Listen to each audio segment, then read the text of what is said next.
Hassanada from mathymath.com. Let's start with question number 9 of exercise number 2.5. The statement of this question is find dy by dx if x is equal to a into cos t plus sin t into and y is equal to a into sin t minus t cos t into. तो यहाँ पे हमने dy by dx को find out करना है.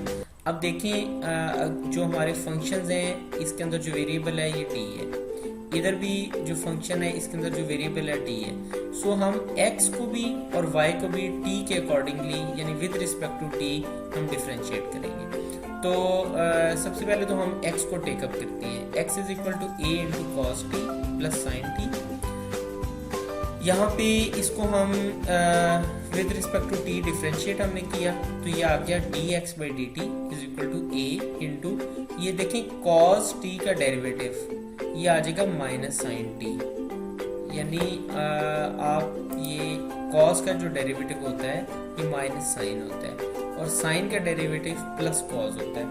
तो चलिए question की तरफ चलते हैं. ये आ जाएगा a इंटू cos का डेरिवेटिव आ गया माइनस साइन टी और t का डेरिवेटिव यानी ये आगे ये जो एंगल है एंगल का डेरिवेटिव t का derivative with respect to t 1 आ जाएगा. इसके बाद साइन का यानी साइन t का डेरिवेटिव cos t और t का डेरिवेटिव फिर 1 आ जाएगा.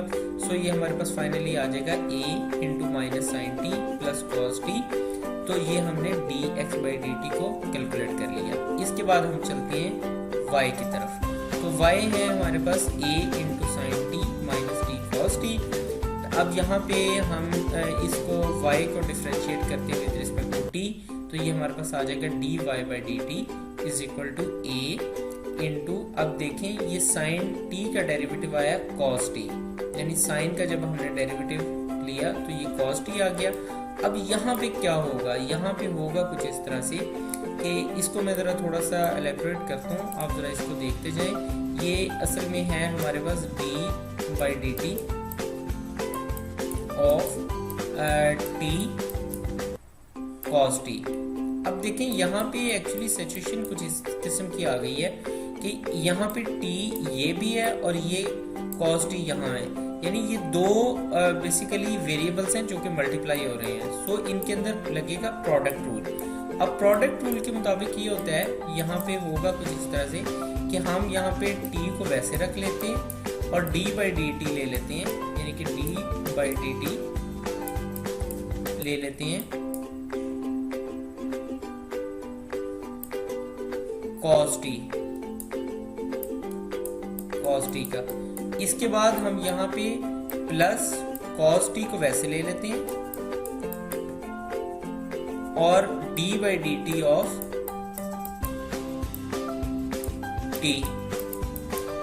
यानी यहाँ पे हमने किया इस तरह से कि t को पहले वैसे रख लिया और cos t का डेरिवेटिव ले लिया, फिर cos t को वैसे रख लिया और t का डेरिवेटिव ले लिया. तो अब यहाँ पे हमारे पास जब हम यहाँ पे t तो ये यहाँ से ये t वैसे ही आ गया और cos t का जब डेरिवेटिव लेंगे तो ये आ जाएगा माइनस साइन t ये यहाँ से इस तरह से और t का derivative with respect to t यहाँ पे हमारे पास 1 आ जाएगा. अब यहाँ पे cos t इसी तरह से आ गया और dt by d t that will be equal to 1. So ये हमारे पास आ गया a into cos t minus देखें यहाँ पे ये माइनस इस माइनस से मल्टीप्लाई होगा तो ये हमारे पास आ जाएगा t साइन t और इसके बाद यहाँ पे ये जो ये माइनस इस प्लस से मल्टीप्लाई होगा तो ये आ जाएगा माइनस कॉस टी. अब ये प्लस कॉस टी और minus cos t cancel out हो गए. नेक्स्ट स्टेप में ये हमारे पास dy by d t will be equal to a t sine t यानी ये इसके बराबर आ जाएगा. अब हमें यहाँ से फाइंड आउट करना है dy बाई dx को. तो dy by dx by using chain rule ये हमारे पास आ जाएगा dy by dt into dt by dx. अब जरा आप देखें तो यहाँ पे dt और dt को हम कैंसिल आउट करें तो ये हमारे पास dy बाई dx ही आता है. तो हमने सिर्फ dy बाई dx को dy बाई dt और dt बाई dx करके हमने लिख दिया. अब यहाँ पे हम dy बाई dt को ले लेते हैं. dy बाई dt हमारे पास आ गया जी a t sin t. ये भी हमने कैलकुलेट किया था. ये a t sin t multiplied by अब देखें dt/dx है, लेकिन हमने जो कैलकुलेट किया है ये हमने किया है dx/dt। तो अब यहाँ से dt/dx लेने के लिए, यानी अगर इसको dt/dx लेना पड़े तो हमें इसको इक्वेशन की इस साइड को जो है ना वो उल्टाना पड़ेगा, इसका उलट लेना पड़ेगा। हम असल में देखें यहाँ पे अगर dt/dx कर दूं तो ये जो डिनोमिनेटर है इसको न्यूमिनेटर में और न्यूमिनेटर जो है इसको डिनोमिनेटर में चेंज कर रहे हैं। तो इसका ये मतलब है हमें यहाँ पे इक्वेशन की साइड को बैलेंस करने के लिए, ये देखिए इसके डिनोमिनेटर में 1 आ गया, तो इसका जब रेसिप्रोकल उलट लिया तो ये हमारे पास आ जाएगा 1/a into minus sine t plus cos t, ये हमारे पास इसका उलट आ गया। तो इसी को हम वहां पे यूज कर लेते हैं। तो ये बेसिकली ये चीज आ जाएगी हमारी, sorry this implies that this is equal to dt/dx, ये इस चीज के बराबर आ जाएगा। तो अब यही dt/dx की वैल्यू तो हम वहां पे अपने क्वेश्चन में यूज कर लेते हैं। तो ये dt/dx हमारे पास आ जाएगा 1/a into minus sine t plus cos t.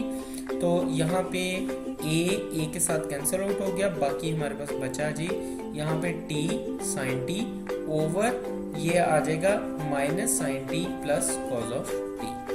तो इस तरह से हमने dy/dx की वैल्यू, जो कि इस क्वेश्चन के बिल्कुल स्टार्ट में हमने फाइंड आउट करनी थी कि dy/dx को कैलकुलेट करना है, वो हमने यहाँ पे कर दी है।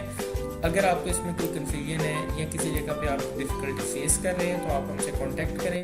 हमारा यूट्यूब चैनल अवेलेबल है, आप उसे सब्सक्राइब करें ताकि हमारी लेटेस्ट वीडियोस और अपडेट्स आपको मिलती रहें। Thanks for watching मैथमेटिक्स.com।